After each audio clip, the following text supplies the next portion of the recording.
Doctor Mohammad ইউনূসের কাছ থেকে হতাশ হয়ে ফিরলেন বিএনপির প্রতিনিধি দল। প্রধান উপদেষ্টার সাথে বিএনপি নেতাকর্মীদের বৈঠক শেষে এই মুহূর্তে ব্রিফ করছেন। এদিকে এবার আওয়ামী লীগের মতো বিএনপির অবস্থা হয়েছে। শেখ হাসিনার চেয়েও খারাপ অবস্থা তাদের। হঠাৎ রাজনীতির পালাবদল হয় ডক্টর ইউনূসের নতুন পরিকল্পনাতে। সবকিছুই দেখানো হবে সম্পূর্ণ প্রতিবেদনে। প্রধান উপদেষ্টার সাথে বিএনপি নেতাকর্মীদের বৈঠক শেষে এই মুহূর্তে ব্রিফ করছেন। আমরা একেবারেই সন্তুষ্ট নই। আমরা পরিষ্কার করেই বলেছি, প্রধান উপদেষ্টা মহোদয় তিনি তার সুনির্দিষ্ট বিএনপির মহাসচিব মির্জা ফখরুল ইসলাম আলমগীর এবং অন্তর্বর্তীকালীন সরকারের প্রধান ডক্টর ইউনূসের সাথে অনেকেই বলতেছে এই বৈঠকে নাকি আওয়ামী লীগ নিষিদ্ধ হবে নাকি হবে না সেটারও ডিসিশন হবে। ডক্টর মোহাম্মদ ইউনূসের কপালটা আসলেই ভিন্ন। পাঁচ আঙ্গুলিয়ার কপাল বা সান কপাল, কপাল রে ভাই। প্রথম গোল কোন গোল? সরাসরি অ্যাকশন থেকে ডাইরেক্ট আলোচনার টেবিলে নিয়ে আসা বা বাধ্য করা বা টেকনিক্যালি পরিস্থিতি তৈরি করা, প্ল্যান বি তে চলে আসলেন, সফল হয়েছে। যে ডক্টর মোহাম্মদ ইউনূস অন্ততপক্ষে তার এই জায়গাটিতে শতভাগ সফল হয়েছেন। ডক্টর মোহাম্মদ ইউনূস যেটা দেখিয়ে যাচ্ছেন, যে পথটা তিনি বেছে নিয়েছেন, সেই পথের থেকেই কিন্তু রাজনীতিটা করতে হবে। তার মানে উনি যা বলছেন দেশকে সেদিকে নিয়ে যাচ্ছেন। জনগণের মন জয় করেন, জনগণের মন জয় করার একটাই রাস্তা। আমরা যারা আছি, প্রিয় অভিভাবক লেখা যে সকল স্টেটাস আমরা দেই, সবগুলোই রাজনৈতিক নেতা। আপনি ধর্ম নিয়ে অনেক কিছু বললেও অনেকের গায়ে লাগবে না। রাজনৈতিক নেতার নিয়ে আর দলীয় প্রধান নিয়ে আপনি কোনো কথা বললে ভাই, সুযোগ পেলে আপনারা ছাড়বে না। আমার মনে হয় এই খেলা এখানে শেষটা। ডক্টর ইউনূস সরকার একটা কঠিন ঘটনা ঘটিয়ে দিচ্ছে। বিএনপির বাধার জাল ছিন্ন করে অবশেষে ঘটনা ঘটতে যাচ্ছে। দর্শক, যা ঘটতে যাচ্ছে, যে বিষয়টা এখন বিশ্লেষণ করছি, অবাক হচ্ছেন? এটাই সত্য হতে যাচ্ছে। কিভাবে বিএনপি ধরা খাবে? হ্যাঁ, কিভাবে বিএনপি ধরা খাবে সবকিছুই আপনারা দেখতে পারবেন। দর্শক শ্রোতা, দেশের মধ্যে একটা উত্তেজনামূলক পরিবেশ তৈরি হয়েছে। আপনারা জানেন যে আজকে প্রধান উপদেষ্টার সাথে বিএনপির মহাসচিব তার কিন্তু একটা বৈঠক হয়, এবং সেই বৈঠকের মধ্যে কি কি হয়েছে এবং তাদের মধ্যে কি আলাপ আলোচনা হয়েছে, এইটা নিয়েই কিন্তু দেশের মধ্যে অস্থিতিশীল পরিবেশটা তৈরি হয়। গাইজ, এই বিষয়গুলো পর্যালোচনা করার পর আমাদের কাছে যে ভিডিওগুলো আসে যে তাদের বৈঠকের মধ্যে কি হয় এবং সর্বশেষ বিএনপির উপর কি প্রভাব পড়ে, আপনারা জানেন যে শেখ হাসিনাও কিন্তু বসে নাই। সেও বিভিন্ন সময় বিভিন্ন পরিকল্পনা করে এবং তার কর্মীদের দ্বারায় বাংলাদেশের মধ্যে অনেক কিছু করায়। দর্শক শ্রোতা, সব কিছুই দেখতে পারবেন। এই বিষয়গুলো নিয়ে যে ইম্পর্টেন্ট ভিডিওগুলো আমরা কালেক্ট করেছি, সেই ভিডিওগুলাই আপনাদেরকে এই জায়গায় এক এক করে ধারাবাহিকলি দেখাবো। আসুন দর্শক, আমরা আর কথা না বাড়িয়ে ভিডিওর মূল আলোচনায় চলে যাই। ডক্টর মোহাম্মদ ইউনূসের কাছ থেকে হতাশ হয়ে ফিরলেন বিএনপির প্রতিনিধি দল। আজ বাংলাদেশ জাতীয়তাবাদী দলের একটি প্রতিনিধি দল তারা সাক্ষাতে মিলিত হয়েছেন অন্তর্বর্তীকালীন সরকারের প্রধান উপদেষ্টা ডক্টর মোহাম্মদ ইউনূস সাহেবের সাথে। উদ্দেশ্য ছিল বাংলাদেশে নির্বাচন কখন অনুষ্ঠিত হবে তার প্রকৃত রোডম্যাপ ঘোষণা করা। বিএনপির পক্ষ থেকে জানতে চাওয়া হয়েছে স্পেসিফিক ডেট বা রোডম্যাপ, যে কখন কোন তারিখে কিভাবে কতদিনের মধ্যে নির্বাচন সম্ভব, সেটার একটা ক্লিয়ার ধারণা দেয়া। কিন্তু বিএনপির মহাসচিব জনাব মির্জা ফখরুল ইসলাম আলমগীর সাহেব তিনি সাংবাদিকদের সামনে প্রকাশ করেছেন যে বিএনপির যে বৈঠক হয়েছে ডক্টর মোহাম্মদ ইউনূসের সাথে, তাতে বিএনপি সন্তুষ্ট নয়। বিএনপি কেন সন্তুষ্ট নয় এ ব্যাপারে স্পষ্টই যে তারা নির্বাচনের কোনো সঠিক রোড ম্যাপ পাননি। মূলত যে কারণেই তারা ডক্টর মোহাম্মদ ইউনূসের সাথে বারবার সাক্ষাতে মিলিত হচ্ছেন, সেটা হচ্ছে যে কোনো মূল্যে নির্বাচনের তারিখ এবং সঠিক রোড ম্যাপ।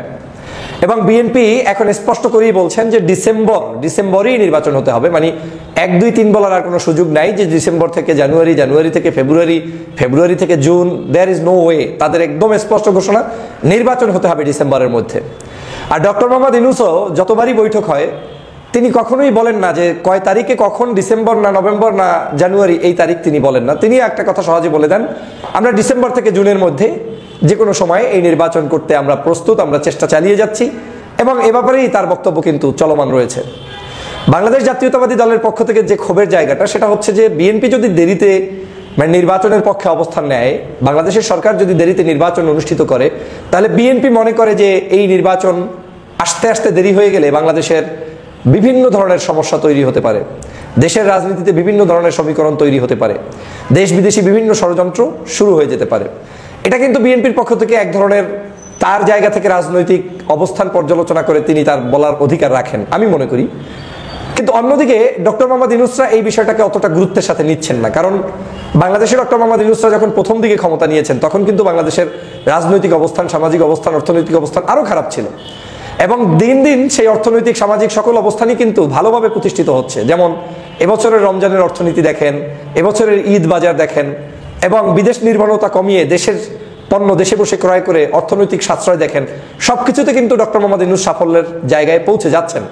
এবং এই সাফল্য কিন্তু তাদেরকে কনফিডেন্ট দিচ্ছে যে তারা যে কোনো মূল্যে দেশের শাসন ব্যবস্থা আরো লম্বা সময় করলেও তাতে জনগণ সন্তুষ্ট হবে, তাতে তাদের কোনো ক্ষতি হবে না। নির্বাচন একটু দেরিতে হলেও ডক্টর মোহাম্মদ ইউনূসের সরকারকে ফেলে দেওয়ার মতো যোগ্যতা কারো কিন্তু নেই। অন্যদিকে বিএনপির কেউ কেউ এও বলছেন যে ঈদের পরে আন্দোলন, যে কোনো মুহূর্তে আন্দোলন, সরকার যদি নির্বাচনী রোডম্যাপ ঘোষণা না করে তাহলে এক ধরনের কথাই এভাবে ছিল যে বিএনপি ঈদের পরে আন্দোলন শুরু করবে এবং সেই আন্দোলনের কার্যক্রমের মূল উদ্দেশ্যই থাকবে নির্বাচনে সরকারকে বাধ্য করা। এমনকি কিছু কিছু নেতা এই বক্তব্যও দিয়েছেন যে নির্বাচন কিভাবে উঠাতে হয় সেটা বিএনপি ভালো করেই জানে। আবার অনলাইনে আপনি যদি একটু তাকান বা বিভিন্ন জায়গায় হাটে বাজারে যদি একটু মানুষের কাছে জিজ্ঞেস করেন যে নির্বাচনটা কখন হলে ভালো হয়, নানান মতের, নানান পথের, নানান বক্তব্য কিন্তু ফুটে উঠেছে। বিএনপির রাজনীতি ক্লোজড হয়ে যাওয়ার মতো চমৎকার ও কঠিন বন্দোবস্ত শুরু হয়ে গিয়েছে। বিএনপির রাজনীতির চ্যাপ্টার বাংলাদেশে ক্লোজড হয়ে যাবে, থাকবে না, বন্দোবস্ত শুরু হচ্ছে। এবং বিএনপি যে ভিশাস সার্কেলের মধ্যে পড়েছে, এই সার্কেল থেকে বের হতে পারবে না। সার্কেল থেকে কিন্তু বের হওয়া যায় না, সার্কেলে কোনো দরজা থাকে না। এবং এর মধ্য দিয়ে জামাত ইসলামী ক্ষমতা আসার সম্ভাবনা বাড়ছে। জামাত ইসলামী এখন আকাশচুম্বী উচ্চতায় ভাসছে। দর্শক, বাংলাদেশের গণমাধ্যমগুলোতে ফাঁস হয়ে গিয়েছে ভারত বিএনপি সম্পর্কের রহস্য। সেখানে বলা হচ্ছে যে জামাতের সঙ্গে দূরত্ব রাখার শর্তে ভারত বিএনপি সুসম্পর্ক, এবং ভারত বিএনপি সম্পর্ক যে কি এটা তো অলরেডি এস্টাবলিশড। ইন্ডিয়ান ন্যারেটিভই বা বাংলাদেশের রাজনীতি নিয়ে ভারতের যে ন্যারেটিভ, এটা এখন বিএনপির ন্যারেটিভ। এবং বিএনপি একটা প্রকাশ্যে ভারতের দালালি করছে, এতে কোনো সন্দেহ নেই। এবং জনগণ বিএনপিকে ভারতের দালাল হিসেবে ধরে নিয়েছে। Public perception is very important. জনগণ বিএনপিকে ভারতের দালাল মনে করে, এটা একটা বড় বিষয়। দর্শক, জনগণ বিএনপিকে যদি ভারতের দালাল মনে করে এবং মিডিয়াগুলোতে যদি এগুলোর পক্ষে জোরালো প্রচারণা আসে, এর আগে সমকালে বা যুগান্তরে আমার খেয়াল নেই এসেছিল যে ভারতের ভরসা এখন বিএনপি। এরপরে যুগান্তর অন্য একটা আন্তর্জাতিক গণমাধ্যম থেকে রিপোর্ট করেছে এরকম যে জামাতের সাথে সম্পর্ক ত্যাগ করার শর্তে বিএনপির সাথে সুসম্পর্ক ভারতের, অনেকটা কাছাকাছি এইভাবে। দর্শক, এই যে বিষয়গুলো, মানুষ যেসব তথ্য বিশ্বাস করে মেইন স্ট্রিম মিডিয়া অনেকগুলো, বা আওয়ামী লীগের দালাল মিডিয়া না, আবার পিনাকি ভট্টাচার্যদের বিশ্বাস করে, ইলিয়াসদের বিশ্বাস করে, মিজানুর রহমান আজহারিদের বিশ্বাস করে। তো মানুষের কাছে, জনগণের কাছে, সাধারণ মানুষের কাছে বিশ্বাসযোগ্য যত সোর্স আছে, প্ল্যাটফর্ম আছে, সব জায়গা থেকে একযোগে প্রচারণা চলছে যে বিএনপি ভারতের ফাঁদে পড়েছে, ভারত এখন বিএনপিকে চায়, আর বিএনপি ভারতের সহায়তায় ক্ষমতা আসতে চায়। এর মধ্য দিয়ে চারদিকে আওয়াজ উঠেছে, না, জামাত শিবিরই ঠিক আছে, কারণ বাংলাদেশের মানুষ ভারতকে বা ইন্ডিয়ান হেজিমনিকে কোনোভাবে আর টলারেট করছে না, করবে না। আমরা একেবারেই সন্তুষ্ট নই। আমরা পরিষ্কার করেই বলেছি, প্রধান উপদেষ্টা মহোদয় তিনি তার সুনির্দিষ্ট কোনো ডেডলাইন আমাদের দেননি। তিনি বলেছেন ডিসেম্বর থেকে জুনের মধ্যে তিনি নির্বাচন শেষ করতে চান।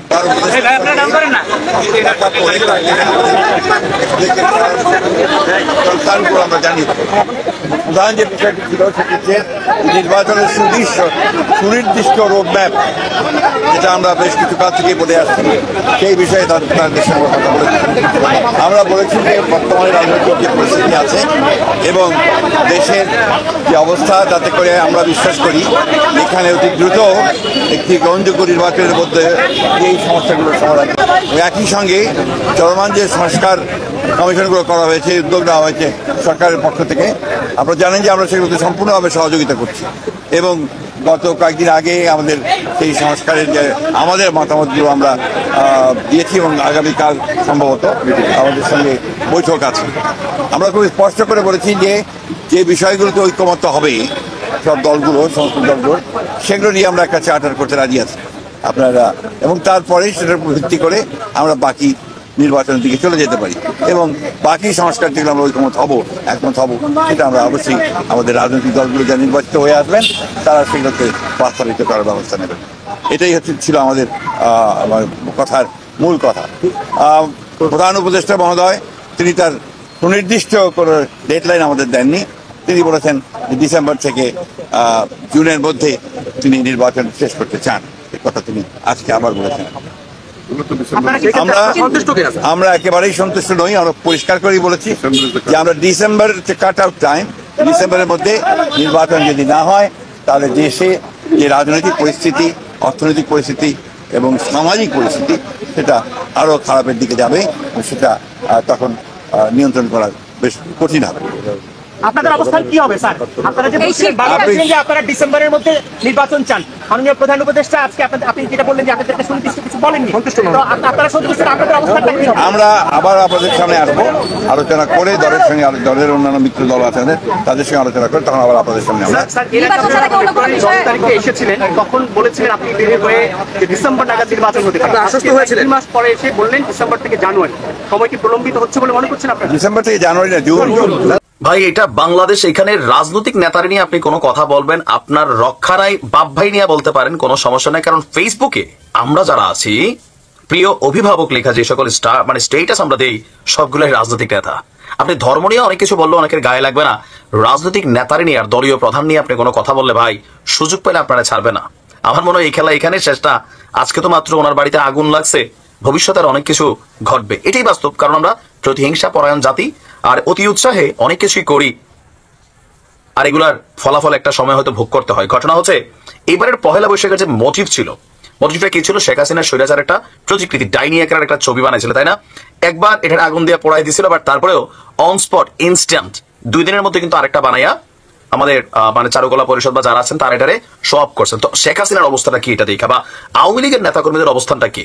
ফেসবুকে ডক্টর ইউনূস সহ অনেকেরই সিঙ্গল অনেক ছবি বানাইলেও প্র্যাকটিক্যালি এই পহেলা বৈশাখের মোটিভ বানানো যে চিত্রশিল্পী মানবেন্দ্র ঘোষ, ওনার মোটামুটি রফা দফা হয়ে গেছে। না, ঘটনার প্রেক্ষাপট হচ্ছে ওনার বাড়িতে দুর্বৃত্ত দিয়েছে, আগুন দিয়েছে দুর্বৃত্তরা। দিবাগত রাতে মানিকগঞ্জ সদর উপজেলার গড়পাড়া গ্রামে তার বাড়িতে এই অগ্নিকাণ্ডের ঘটনা ঘটেছে। ঢাকায় বর্ষবরণ আনন্দ শোভাযাত্রায় ক্ষমতাচ্যুত শেখ হাসিনার মুখের আদলে ফেসিস্ট হাসিনার মোটিভ বানানো হয়, আর এই মোটিভ তৈরির কাজে যুক্ত থাকার কারণে ধারণা করা হচ্ছে তার বাড়িতে আগুন দেওয়া হয়েছে। এ বিষয়ে চিত্রশিল্পী মানবেন্দ্র ঘোষ বলছেন, তিনি কেবল বাঘের মোটিভটি তৈরি করছিলেন, শেখ হাসিনার মোটিভটি তিনি তৈরি করেন নাই। তিনি আরো বলেন, এই মুহূর্তে পরিবার নিয়ে নিরাপত্তাহীনতায় ভুগছি, প্রশাসনের কাছে আমার পরিবারের নিরাপত্তা চাই। এখন তিনি কেন বলছেন? কারণ এটা ভয়ের বিষয়, এটি বাংলাদেশ, এটাই ভয়ের বিষয়। তিনি করেন নাই, তাহলে কে করছেন? ভবিষ্যতে ওইটাও হয়তো ইনভেস্টিগেশনে যাবে, যেহেতু তিনি বলছেন তিনি করেন নাই, তিনি বাঘেরটা বানাইছিলেন। তাহলে বুঝেন কি পরিস্থিতি। এ বিষয়ে মানিকগঞ্জ সদর থানার ভারপ্রাপ্ত কর্মকর্তা বলছেন, তদন্ত করে দেখছি, দ্রুতই রহস্য উদ্ঘাটন হবে। রহস্য আর কি উদ্ঘাটন হবে আমরাও বুঝতে পারতেছি, হয়তো আওয়ামী লীগের কোনো নেতাকর্মীরা আগুন দিছে, অথবা আওয়ামী লীগের নেতাকর্মীদেরকে আরেকটু কালার করার জন্য অন্য দলের কোনো নেতাকর্মী আগুন দিয়েছে। তবে পারসেপশন এখানে আওয়ামী লীগের নেতাকর্মীরা এটা করতে পারে, এটা ধারণা করা হচ্ছে। ইভেন তার পরিবার নিয়ে তিনি নিরাপত্তাহীনতায় ভুগছেন, এটাই হচ্ছে বাস্তবতা। পহেলা বৈশাখে এবারে বেশ কিছু জিনিস ঘটেছে। এর মাঝখানে শেখ হাসিনার যেই মোটিভটা ছিল, এই মোটিভটা 100% পলিটিক্যাল পয়েন্ট অফ ভিউতে যারা তৈরি করছেন, যারা এটার উৎসাহ দিয়েছেন, আওয়ামী লীগ ধৈর্যই রাখছে আগামী জীবনে কখনো যদি ক্ষমতায় আসি 5 বছর 10 বছর 20 বছর এইটার সাথে সংযুক্ত আসিফ হোক, নাহিদ হোক, সার্জিস হোক, কাউরে কিন্তু আওয়ামী লীগ ছাড়বে না। অথবা বিএনপির আমলেও যদি এরকম কোনো ঘটনা ঘটতো, বিএনপি ক্ষমতায় আসলেও ছাড়তো না, এটাই হচ্ছে বাস্তবতা। এখন দেখেন ঘটনা ঘটে কার নির্দেশে আর বাটে পড়ে কারা। আজকে বিএনপির মহাসচিব মির্জা ফখরুল ইসলাম আলমগীর এবং অন্তর্বর্তীকালীন সরকারের প্রধান ডক্টর ইউনূসের সাথে বৈঠক আছে। এই বৈঠকটি কেন? এই বৈঠকটি হচ্ছে নির্বাচনী রোডম্যাপের তারিখ ঘোষণা করার জন্য। আবার অনেকেই বলতেছে এই বৈঠকে নাকি আওয়ামী লীগ নিষিদ্ধ হবে নাকি হবে না সেটারও ডিসিশন হবে। এগুলা কেন মার্কেটে ছড়িয়ে দেওয়া হচ্ছে? এগুলা মার্কেটে ছড়িয়ে দেওয়ার মেইন কারণ হচ্ছে যে কারণে বৈঠকটা হয়েছে সেটা যাতে ফলপ্রসূ না হয়। কারণ এই সরকার নির্বাচন দিবে না, আর বিএনপির মেইন এজেন্ডা হচ্ছে আলোচনা করে যেভাবে নির্বাচন আদায় করে নেওয়া। কিন্তু যখন মার্কেটে আওয়ামী লীগের ব্যাপারটা ছড়িয়ে দেওয়া হবে যে আওয়ামী লীগকে নিষিদ্ধ করা হোক, আওয়ামী লীগ এই করেছে সেই করেছে, ফ্যাসিবাদী শক্তি, তখন মাঠ ওই ব্যাপারটা নিয়ে বিজি থাকবে, আর বিএনপি নির্বাচনের যে আলাপ আলোচনা সেটা নিয়ে কম বিজি থাকবে। সেই কারণে মার্কেট এখন ছড়িয়ে দেওয়া হচ্ছে। যেমন হাসনাত আব্দুল্লাহ বক্তব্য দিচ্ছে শিষ্টাচার বহির্ভূত কাজ করবে আওয়ামী লীগ নিষিদ্ধের ব্যাপারে যদি এক না হয়। ববি হাজ্জাজের মতো ছেলেও এখন টকশোতে এসে বলে আওয়ামী লীগ নিষিদ্ধ করা হোক, যার পিছনে 2 জন জনগণের ম্যান্ডেট নেই, সেও আজকে আওয়ামী লীগ নিষিদ্ধের কথা বলছে। কেন? এগুলা মিডিয়াতে হাইপ ক্রিয়েট করা হচ্ছে যাতে নির্বাচনের ব্যাপারে আলোচনা না হয়। অলরেডি বিএনপি এবং ডক্টর ইউনূসের বৈঠকের ব্যাপারে আলোচনার থেকেও আওয়ামী লীগ নিয়ে আলোচনা বেশি হচ্ছে। আওয়ামী লীগকে নিষিদ্ধের ব্যাপারে আলোচনা, আওয়ামী লীগ মিছিল করেছে ঢাকার প্রাণকেন্দ্রে বাড্ডাতে, ওটা নিয়ে আলোচনা, এইসব ব্যাপারে আলোচনা এখন মুখিয়ে আছে। এগুলো কিন্তু মিডিয়াতে প্রচারও বেশি হচ্ছে যাতে আওয়ামী লীগের যারা অ্যান্টি আছে তারা এসব ব্যাপার নিয়ে মেতে থাকে, বিএনপি নির্বাচনের ব্যাপার নিয়ে কম কথা বলে। বিএনপি কিন্তু বুঝেও কিছু করার নেই, কারণ বিএনপির কাছে এখন মিডিয়া হাতে নেই, মিডিয়া পুরোটা সম্পূর্ণ নিয়ন্ত্রণ করতেছে এই সরকার। এটাও একটা টেকনিক। যতই বিএনপি বৈঠকে বসুক, যতই রোডম্যাপ চাক, এই সরকার রোডম্যাপ দিবে না, বরং বৈঠকের আগ মুহূর্তে আওয়ামী লীগ সেন্টিমেন্টটাকে সামনে তুলে নিয়ে বিএনপিকে কালার করার চেষ্টা করবে। তখন বলবে আওয়ামী লীগ ফেসিবাদী শক্তি, আওয়ামী লীগের ব্যাপারে এক হতে হবে একটা দল। গাইজ আপনারা তো দেখলেন এখানে কি কথা হচ্ছে। অনেকেই কিন্তু অনেক কথা বলতেছে, অনেকে আলোচনা করতেছে, অনেকে সমালোচনা করতেছে। বর্তমান রাজনৈতিক প্রেক্ষাপটগুলো নিয়ে অনেক রকম কথা কিন্তু বর্তমানে সামাজিক যোগাযোগ মাধ্যমে ভাইরাল হয়েছে এবং সেইগুলোর কিছু অংশ বিশেষ আপনাদেরকে দেখিয়েছি এবং অনেক কিছুই আপনাদেরকে দেখানোর চেষ্টা করেছি। দর্শক শ্রোতা, এইসব দেখে আপনাদের কি মনে হচ্ছে যে তারা যে এইসব কথাগুলো বলতেছে, এইসব ঘটনাগুলো যে দেশের মধ্যে হচ্ছে, এই পরিস্থিতির মধ্যে পড়ে বাংলাদেশটা ঠিক কোন দিকে যাচ্ছে? দর্শক শ্রোতা, আমাদের দেশের মধ্যে অনেকেই কিন্তু ভালো কাজ করার জন্য আসে, তাদেরকে সাধারণ মানুষরা বিপক্ষ কথা বলে। বাংলাদেশটা আসলে ঠিক এমনই, ভালো মানুষের কদর কেউ দিতে জানে না।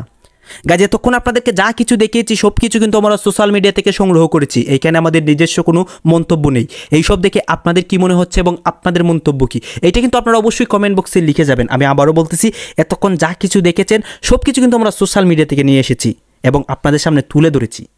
দর্শক শ্রোতা, এই ভিডিও সর্বশেষে আপনাদের কাছে আমার একটা রিকোয়েস্ট থাকবে, আমার চ্যানেলটি আপনারা সাবস্ক্রাইব করবেন এবং পাশে থাকা বেল আইকনটি বাজিয়ে যাবেন, যাতে করে নেক্সট ভিডিওটা সবার আগে আপনাদের কাছে পৌঁছায়। ধন্যবাদ।